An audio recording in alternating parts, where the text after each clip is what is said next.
بسم اللہ الرحمن الرحیم۔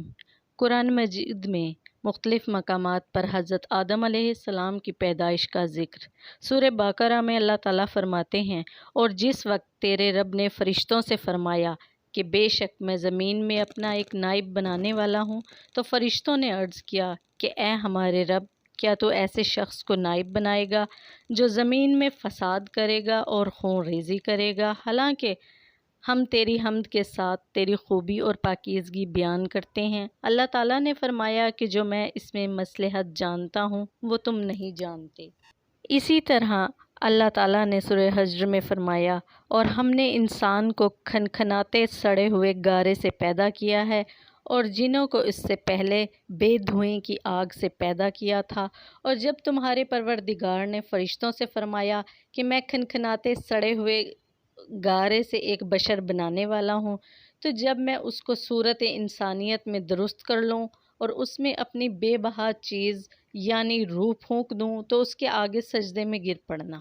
تو فرشتے سب کے سب سجدے میں گر پڑے، مگر ابلیس، اس نے سجدہ کرنے والوں کے ساتھ ہونے سے انکار کر دیا۔ اللہ تعالیٰ نے فرمایا کہ اے ابلیس، تجھے کیا ہوا کہ تو سجدہ کرنے والوں میں شامل نہ ہوا؟ اس نے کہا، میں ایسا نہیں ہوں کہ انسان کو جسے تو نے کھنکھناتے سڑے ہوئے گارے سے بنایا ہے سجدہ کروں۔ اللہ تعالیٰ نے فرمایا، یہاں سے نکل جا، تو مردود ہے اور تجھ پر قیامت کے دن تک لعنت برسے گی۔ اس نے کہا کہ پروردگار، مجھے اس دن تک مہلت دے جب لوگ مرنے کے بعد زندہ کیے جائیں گے۔ فرمایا کہ تجھے مہلت دی جاتی ہے وقت مقرر قیامت کے دن تک۔ اس نے کہا کہ پروردگار، جیسا تو نے مجھے رستے سے الگ کیا ہے، میں بھی زمین میں لوگوں کے لیے گناہوں کو آراستہ کر کے دکھاؤں گا اور سب کو بہکاؤں گا۔ ہاں، ان میں سے جو تیرے مخلص بندے ہیں ان پر قابو پانا مشکل ہے۔ اللہ تعالیٰ نے فرمایا کہ مجھ تک پہنچنے کا یہی سیدھا راستہ ہے۔ جو میرے مخلص بندے ہیں ان پر تجھے کچھ قدرت حاصل نہیں کہ ان کو گناہوں میں ڈال سکے۔ ہاں، گمراہوں میں سے جو تیرے پیچھے چل پڑے، اور ان سب کے وعدے کی جگہ جہنم ہے، اس کے 7 دروازے ہیں، ہر ایک دروازے کے لیے ان میں سے جماعتیں تقسیم کر دی گئی ہیں۔ سورۃ الصاد میں اللہ تعالیٰ نے فرمایا، جب تمہارے پروردگار نے فرشتوں سے کہا کہ میں مٹی سے انسان بنانے والا ہوں، جب اس کو درست کر لوں اور اس میں اپنی روح پھونک دوں تو اس کے آگے سجدے میں گر پڑنا، تو تمام فرشتوں نے سجدہ کیا، مگر شیطان اکڑ بیٹھا اور کافروں میں ہو گیا۔ اللہ تعالیٰ نے فرمایا کہ اے ابلیس، جس شخص کو میں نے اپنے ہاتھوں سے بنایا اس کے آگے سجدہ کرنے سے تجھے کس چیز نے منع کیا؟ کیا تو غرور میں آ گیا یا اونچے درجے والوں میں تھا؟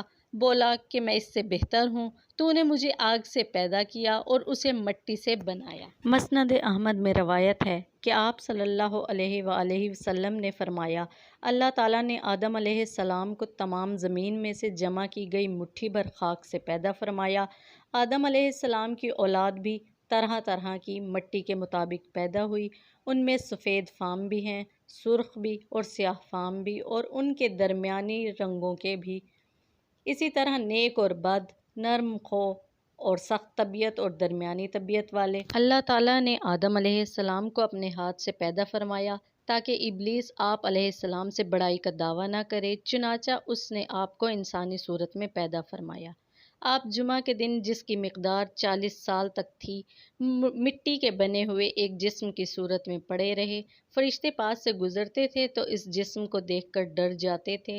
ابلیس سب سے زیادہ خوف زدہ تھا۔ وہ گزرتے وقت اسے ضرب لگاتا تو جسم سے اس طرح آواز آتی جس طرح مٹی کے بنے ہوئے برتن سے کوئی چیز ٹکرائے تو آواز آتی ہے۔ اس لیے جب وہ کہتا تھا، ٹھیکری کی طرح بجنے والی مٹی سے۔ سورہ رحمان میں ارشاد فرمایا، تجھے کسی خاص مقصد سے پیدا کیا گیا ہے۔ وہ اس خاکی بدن میں منہ کی طرف سے داخل ہوا اور دوسری طرف سے نکل گیا، اور اس نے فرشتوں سے کہا، اس سے مت ڈرو، تمہارا رب صمد ہے، لیکن یہ تو کھوکھلا ہے، اگر مجھے اس پر قابو دیا گیا تو اسے ضرور تباہ کر دوں گا۔ جب وہ وقت قریب آیا، اللہ تعالیٰ نے اس جسم میں روح ڈالنے کا ارادہ فرمایا تو فرشتوں سے ارشاد فرمایا، جب میں اس میں روح ڈال دوں تو اسے سجدہ کرنا۔ جب روح ڈال دی گئی تو وہ سر کی طرف سے داخل ہوئی۔ تبھی آدم علیہ السلام کو چھینک آئی۔ فرشتوں نے کہا، کہیے الحمدللہ، سب تعریفیں اللہ کے لیے ہیں۔ انہوں نے فرمایا الحمدللہ۔ اللہ نے فرمایا، تیرے رب نے تجھ پر رحمت فرمائی ہے۔ جب روح آنکھوں میں داخل ہوئی تو آپ علیہ السلام کو جنت کے پھل نظر آئے۔ جب روح پیٹ میں داخل ہوئی تو آپ کو کھانے کی خواہش پیدا ہوئی۔ آپ جلدی سے جنت کے پھلوں کی طرف لپکے، جبکہ روح ابھی آپ کی ٹانگوں میں داخل نہیں ہوئی تھی۔ اس لیے اللہ تعالیٰ نے سورہ انبیاء میں ارشاد فرمایا، انسان تو جلد بازی کا بنا ہوا ہے، یعنی جلد بازی اس کی فطرت میں شامل ہے۔ صحیح مسلم اور صحیح بخاری کی حدیث کے مطابق آپ صلی اللہ علیہ وآلہ وسلم نے فرمایا، اللہ تعالیٰ نے آدم علیہ السلام کو پیدا کیا تو ان کا قد 60 ہاتھ تھا۔ پھر فرمایا، جا کر ان فرشتوں کو جماعت کو سلام کہیے اور سنیے کہ وہ کیا جواب دیتے ہیں۔ تیرا اور تیری اولاد کا یہی سلام کا طریقہ ہوگا۔ آدم علیہ السلام نے کہا، السلام علیکم۔ فرشتوں نے کہا، السلام علیکم ورحمۃ اللہ، یعنی جواب میں رحمۃ اللہ کا اضافہ ہو گیا۔ جنت میں جو بھی داخل ہوگا وہ آدم علیہ السلام کی صورت پر، یعنی 60 ہاتھ قد کا ہوگا۔ اس کے بعد اب تک مخلوق کے قد کاٹ میں کمی ہوتی آئی ہے۔ فرمایا، بہترین دن جس میں سورج طلوع ہوتا ہے وہ جمعہ کا دن ہے۔ اس دن آدم علیہ السلام کو پیدا کیا گیا۔ اس دن انہیں جنت میں داخل کیا گیا۔ اس دن انہیں اس سے نکالا گیا اور اسی دن قیامت قائم ہوگی۔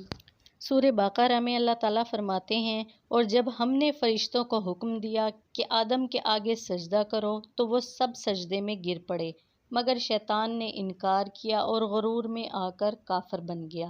اسی طرح اللہ تعالیٰ نے سورہ حجر میں فرمایا، تو جب میں اسے پورا بنا چکوں اور اس میں اپنی روح پھونک دوں تو تم سب اس کے لیے سجدے میں گر پڑنا۔ یہ اللہ تعالیٰ کی طرف سے آدم علیہ السلام کی بہت عزت افزائی کا بیان ہے کہ انہیں اللہ تعالیٰ نے اپنے ہاتھ سے پیدا کیا اور ان میں اپنی روح ڈالی اور انہیں چیزوں کے نام بتائے۔ قیامت کے دن میدان حشر میں موجود لوگ بھی آدم علیہ السلام سے بات کرتے ہوئے ان کی یہی صفات بیان کریں گے۔ ابلیس نے حسد کی وجہ سے آپ سے دشمنی رکھتے ہوئے آپ کو سجدہ کرنے سے انکار کر دیا، چنانچہ اللہ تعالیٰ نے اسے اپنے دربار سے نکال دیا، اس پر لعنت ڈال کر مردود شیطان بنا کر زمین پر اتار دیا۔ حضرت حوا علیہ السلام کی پیدائش کے بارے میں اللہ تعالیٰ سورہ نساء میں ارشاد فرماتے ہیں، لوگو اپنے پروردگار سے ڈرو جس نے تم کو ایک جان سے پیدا کیا اور اسی سے اس کا جوڑا بنایا، پھر ان دونوں سے کثرت سے مرد و عورت پیدا کر کے روئے زمین پر پھیلا دیے، اور اللہ سے ڈرو